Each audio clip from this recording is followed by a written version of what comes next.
दोस्तों नमस्ते। मेरा नाम डॉक्टर ओम प्रकाश शर्मा है और आज मैं एक बहुत महत्वपूर्ण विषय पे आपसे बात करने वाला हूँ। वो है मानसिक अवसाद या डिप्रेशन के संकेत जो है कुंडली से किस तरह प्राप्त होते हैं और किस तरह हम समझें कि भाई जो हॉरोस्कोप देख के कुछ डिप्रेशन के लक्षण हमको प्राप्त होते हैं। और ये भी मैं बताने का प्रयास करूँगा कि किस तरह उनका जो है निराकरण किया जाए। तो दोस्तों पे आते हैं जो मानसिक अवसाद या जो डिप्रेशन पे के जो हम विचार करते हैं, तो कुंडली के 4 घरों पे हमें विशेष रूप से विचार करना होता है। वो है first house, fourth house, fifth house और सिक्स्थ हाउस। फर्स्ट हाउस क्योंकि लग्न और लग्नेश जो है वो हमारे स्वास्थ्य पर विशेष रूप से के बारे में बताता है और हमारी स्थिति। तो लग्न या लग्नेश अगर मजबूत होता है तो लोगों की जो मानसिक सुदृढ़ता जो है सामान्य रूप से पाई गई है। इसके अलावा चतुर्थ घर इसलिए ज़रूरी होता है क्योंकि चतुर्थ घर का संबंध जो है वो हमारे मन से होता है और चतुर्थ घर का कारक चंद्रमा है। तो हम जानते हैं कि चंद्रमा का हमारे मन से विशेष होता है। तो अगर चतुर्थ घर अगर आदमी का जो है वो दोष रहित होता है या उस पर कोई चतुर्थ घर पे में शुभ ग्रह होते हैं, तो ऐसे लोगों की स्थिति जो है वो मानसिक स्थिति मजबूत देखी गई है ज़्यादातर। अच्छा, पंचम घर भी पे भी शुभ ग्रहों का असर होता है। ये पंचम घर अगर मजबूत होता है या पंचमेश मजबूत होता है तो ऐसे लोगों की एक तो विद्या अच्छी होती है, दूसरे पंचम घर थोड़ा हमें अम्यूज़मेंट की ओर भी प्रेरित करता है। तो थोड़ा मतलब हमारा मनोरंजन का भी ज्ञान या जो है पंचम घर से हमें मिलता है। तो पंचमेश अच्छा होने पे एक अच्छे संकेत मिलते हैं। इसके अलावा छठा घर तो जो है हम लोग सब लोग जानते हैं कि उसका सीधा संबंध हमारे रोग और शत्रु से है। तो दोस्तों अगर डिप्रेशन के बारे में संकेत लेना हो तो इन 4 घरों पे हमें विशेष रूप से विचार करना है, जिसमें कि लग्न घर या first house, fourth house, fifth house और सिक्स्थ हाउस। दोस्तों अब अगली बात मुझे आपसे ये कहनी है कि सूर्य और चंद्रमा पे हमें विशेष रूप से विचार करना है अगर हम डिप्रेशन या मानसिक अवसाद के बारे में कुछ संकेत कुंडली से प्राप्त करना चाहते हैं। तो देखिए, सूर्य जो होता है वो हमारे आत्मबल या हमारे आत्मिक बल का कारक होता है या हमारे अंदर उत्साह का संचार करता है। तो यदि किसी व्यक्ति की कुंडली में सूर्य जो है अपना उच्च का है या अपने मित्र घर में है या मूल त्रिकोण की स्थिति में है, तो ऐसे लोगों का आत्मिक बल बहुत ज़्यादा होता है और उनमें बहुत उत्साह देखा गया है। ज़्यादातर जो हमारे जो लीडरशिप क्वालिटीज़ हैं या जो लीडर्स होते हैं जो लोगों में उत्साह का संचार करते हैं, तो उनमें सूर्य की स्थिति बहुत अच्छी देखी गई है। इसके अलावा जो चंद्रमा का सीधा संबंध हमारे मन से है, तो चंद्रमा मन का कारक है।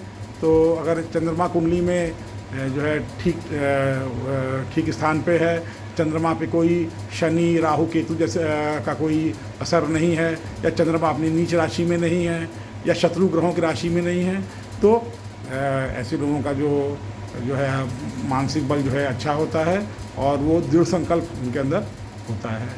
अच्छा, एक बात मैं आपसे और कर दूं कि हमें जब डिप्रेशन जैसी स्थिति पे विचार करना होता है तो केमद्रुम योग पर भी विचार करना होता है। केमद्रुम योग दोस्तों एक खराब योग है जो कि चंद्रमा से संबंधित है। कुंडली में जब चंद्रमा जिस स्थान पे स्थित हो, तो चंद्रमा के एक घर पहले और एक घर बाद कोई ग्रह ना हो, या अर्थात चंद्रमा के एक घर पहले और चंद्रमा के एक घर बाद जो है वो रिक्त स्थान हो, तो वो केमद्रुम योग बनता है। और केमद्रुम योग को ज्योतिष में अच्छा नहीं माना जाता है और केमद्रुम योग जो है वो भी अच्छे संकेत नहीं देता है। दोस्तों इसके अलावा जब हम डिप्रेशन जैसी समस्या पर विचार करें कुंडली देख के, तो हमें पितृदोष पर भी विचार करना होता है। पितृदोष की स्थिति तब बनती है जब सूर्य या चंद्रमा के साथ शनि राहु या केतु स्थित हों या सूर्य चंद्रमा पर शनि या राहु या केतु की दृष्टि हो, तो पितृदोष का निर्माण होता है और ऐसे लोगों को भी जो है थोड़ा टेंशन जीवन में बना रहता है। अच्छा दोस्तों, एक बार और मैं आपसे बता दूं कि बहुत से लोगों की कुंडली में जब शनि की 7.5 चलती है तो भी वो उनको बहुत मानसिक रूप से पीड़ित करती है। ऐसे लोग बहुत परेशान, साढ़े साथी के समय में बहुत परेशान होते हैं। तो दोस्तों, अब सवाल ये है कि अगर कुछ इस तरह की स्थिति बने कुंडली में, तो कुंडली को तो हम लोग चेंज नहीं कर सकते क्योंकि ईश्वर के द्वारा प्रदत्त है या जो प्रकृति के द्वारा प्रदत्त है। तो हम क्या कर सकते हैं? तो दोस्तों, हम लोग इस बारे में ये कर सकते हैं कि जो प्रत्येक लग्नवार जो है, जो उपयुक्त स्टोन है या उपयुक्त जो पत्थर है, वो उस रत्न को हम धारण कर लें। इस बारे में मैंने एक वीडियो बनाया हुआ है, तो उस वीडियो को आप देखिएगा तो आप जान जाएंगे कि लग्नवार कौन हर लग्न के हिसाब से कौन सा रत्न पहनना उचित होता है। तो अगर सही रत्न का पहना जाए तो वो कुछ आदमी के बल में वृद्धि करता है। पहली बात तो ये हो गई।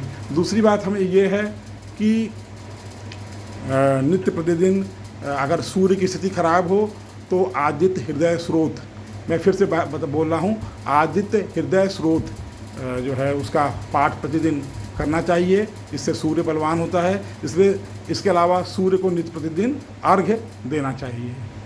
अच्छा, इसके अलावा जो है अगर चंद्रमा व्यक्ति का कमज़ोर है, चंद्रमा के केंद्रुम योग है या चंद्रमा के साथ शनि राहु या केतु की स्थिति बन रही है, तो ऐसे लोगों को अपने जो है इष्ट देवता की पूजा करनी चाहिए। इसके अलावा अपनी माता या माता के समान जो भी महिला हों उनका सम्मान करना चाहिए, उनके चरण स्पर्श करने चाहिए। अच्छा, और जो है शनि की साढ़े साथी यदि व्यक्ति पे चल रही है तो व्यक्ति को अपने आचरण शुद्ध रखना चाहिए और हनुमान चालीसा का पाठ करना चाहिए या अपने इष्ट देव की उपासना करनी चाहिए। और इसके अलावा ऐसे ग्रंथों को पढ़ना चाहिए जो मतलब हमारे आत्मबल को बढ़ाएं या अच्छे साहित्य को पाठ करना चाहिए। और ईश्वर की आराधना या भगवान के नाम का जप जो है वो सारे जो है कष्टों का अचूक औषधि है। जो ईश्वर के नाम का जप करना सारे रोगों की या सारे कष्टों की अचूक औषधि है। तो मैं अपनी बात को समाप्त कर रहा हूँ। नमस्ते दोस्तों।